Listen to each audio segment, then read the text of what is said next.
one turret up. Looks like he's going to switch back to more bio, with 2 more Raxes going down, another one being built that I missed. And he switched the factory onto the reactor, so we will see if any Hellions come out or if that was just a convenient place to put it. Ghost Academy going down, wondering when this was going to happen. We might see Cloak or Energy being researched as soon as he gets the minerals for it, but it looks like he is going to be pumping out no Ghost because he is supply blocked, which is interesting. Concussive Shell's not researched because I don't think he has a Marauder. He has 2 Marauders, so it might be worth it for him to get this. Another Starport going up, so we'll probably see this switch with the factory to swap for medevac support. A little bit of a probe by the Banshees, and as soon as it sees this Colossus, oh wow, it just scoots by that, and I'm not sure if that was just that was kind of bad in my opinion. That could have done some serious damage to the Colossus, even though he only had 2 Stalkers. A Banshee can take out, and it looks like they're not upgraded, so yes, they could have done severe damage. But NightEnd still looking with that observer just to see, and we see a very sparse line of turrets going up for Naama. Not really sure what's going on. This is kind of building up in Naama's favor. We do see some more Zealots. Zealot heavy. Not a lot of Stalkers, and you gotta hate that since his opponent does have a couple Banshees on the field right now. 3 Colossus and another one on the way. So he was able to produce out of all those rubber facilities. Looks like he's going to be trying to expand to gold. And meanwhile, this Banshee here is going to be sniping off some probes, but he's going to be chased away by that photon cannon. Still getting some useful harass, but looks like some more warped in Stalkers will be able to push that away. And look at this destructible rock just get sliced and diced by these Colossi lasers. Sensor Tower growing up, and you don't see these all that often, although they are extremely powerful. The only thing that can circumvent them seem to be, cloaked units. And look at that Ghost.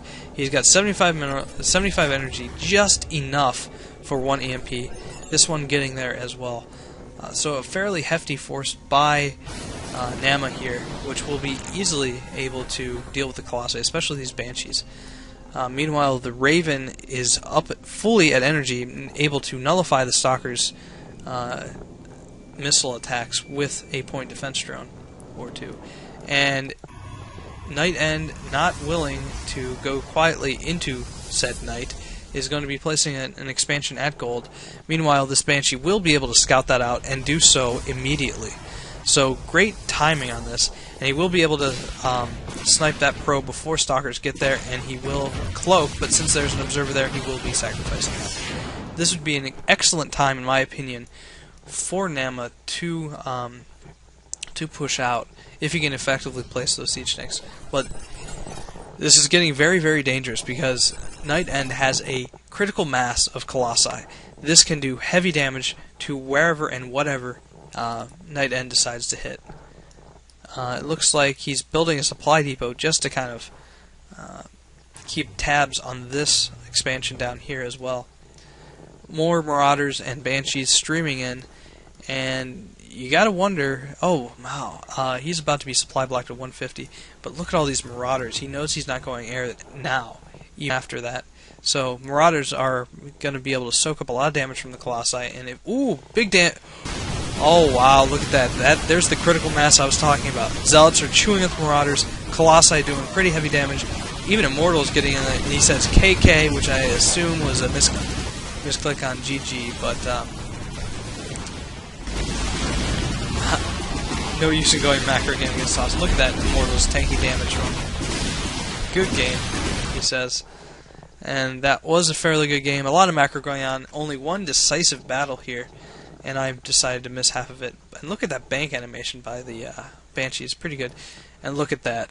All those Colossi do survive. This one getting a little bit damaged, but let's see how many kills they had. Oh, around 15 altogether. So a lot of these Zealots did do the work on those Marauders, and they're a great counter. So even though he had a lot left, He was not able to deal with these Colossi properly.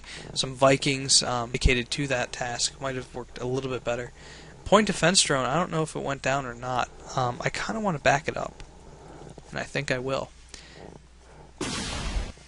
And back it up.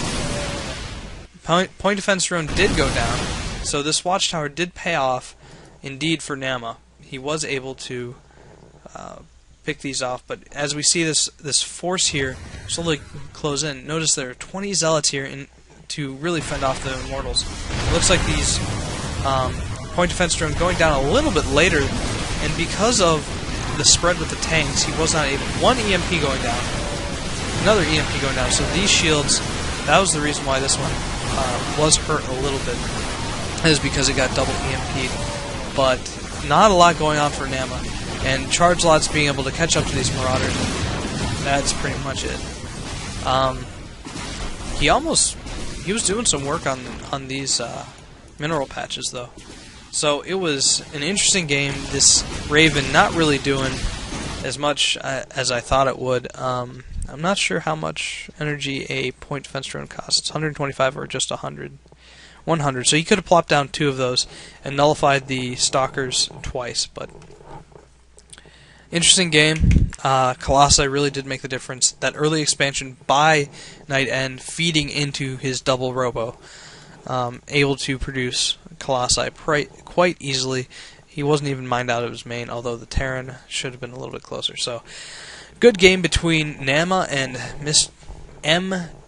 mTwNightEnd. Protoss being the victor in this matchup, even though EMP was used.